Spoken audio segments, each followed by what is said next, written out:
po yung kinalabasan ng ano natin, napigaan na po natin yung ginudgod nating balanghoy o kamuting kahoy ano.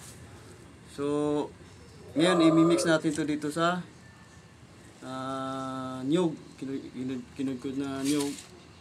Lagyan natin ng asukal. So sige, ano natin ito, haluin na natin. Ayan. Ayan. Ayan muna, no. Paghaluin na natin to. Halo natin yan. Mas masarap ito pag matamis-tamis eh.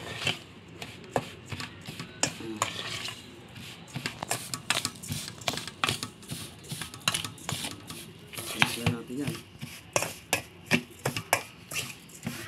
Ayan. Ano natin yan. Ito po yung lagayan natin ano. Ito yung ano natin. Dito mo sa kabila, may pinakulong tubig na po tayo dyan para sa pag-i-steam natin dito. So ihalo na po natin itong inano natin. Ito, ihalo na natin to dito sa kamuting kahoy na pinigaan natin.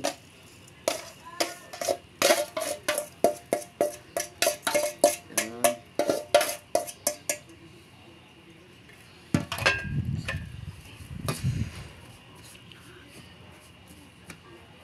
Kamay na lang natin para masarap.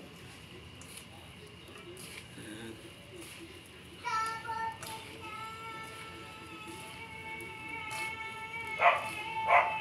Masarap ba pag kinakamay eh.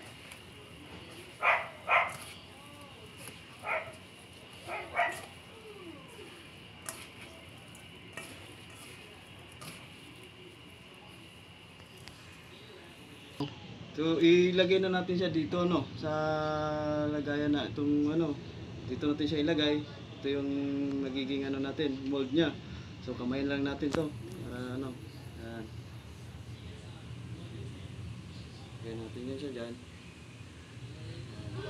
May ilagay na natin yan sa ano, i-steam natin siya ng 15 minutes or 20. Ayan.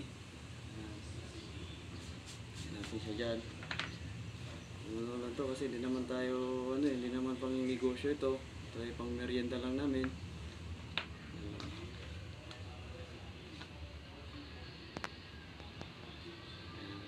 Tamihan na natin para isang ano lang. Isang kuluan lang ito. Masarap po ito, masarap. Merienda namin ito sa Bisaya. Sobrang yatang dami itong iba. Bawasan natin. Mag-selos yung iba.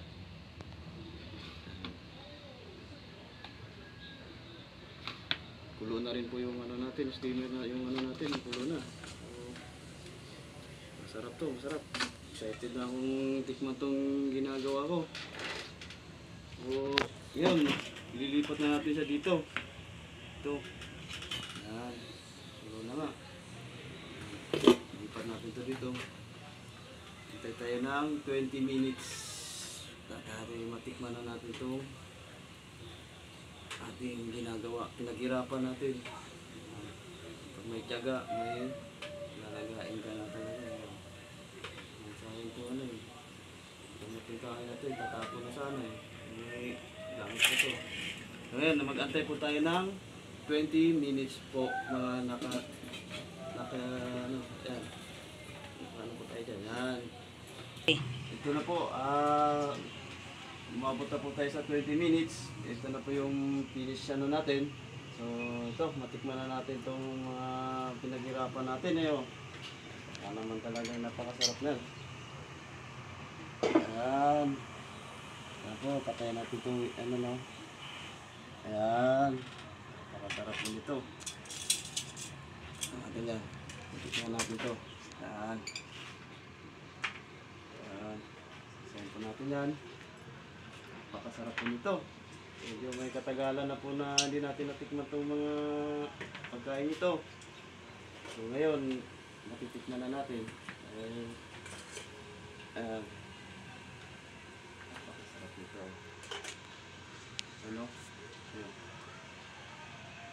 Sarap yan. Gawa ko yan. Nasimalak TV po. Paki-follow and share lang po sa page ko ito. Salamat.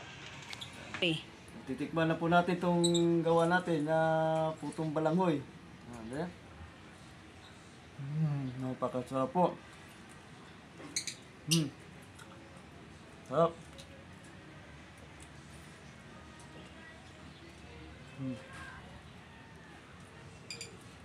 Salamat po. Salamat po sa pagpanood po ng Simalak TV po.